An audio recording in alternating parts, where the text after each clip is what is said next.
Hi welcome to Rama Telugu కథలు. ఈరోజు పొడుపు కథ వచ్చేసి జానడి ఇంటిలో మూరెడు బెత్తం.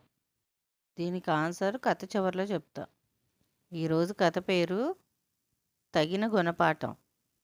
మిట్ట మధ్యాహ్నం ఊరి మధ్యలోని ఓడల మర్రి చెట్టుపై ఒక కాకి వచ్చి వాలింది.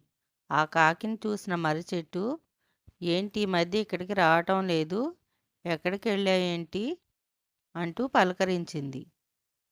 ఏం చెప్పమంటావు నా కష్టాలు అని చెప్పుకుంటే తీరేవి కాదులే అంటూ నిట్టూర్చింది కాకి. ఎప్పుడూ హుషారుగా ఉండే కాకి అలా దిగులుగా ఉండటం చూసిన మర్రి చెట్టు, సమస్య ఏమిటో చెప్పకపోతే నాకెలా తెలుస్తుంది? నేను నీ బాధ తీర్చలేకపోయినా ఉచిత సలహా అయినా ఇస్తా కదా అంది. దాంతో కాకి తన బాధను ఇలా చెప్పుకుంది. ఈరోజు ఉదయాన్నే నేను ఆహారం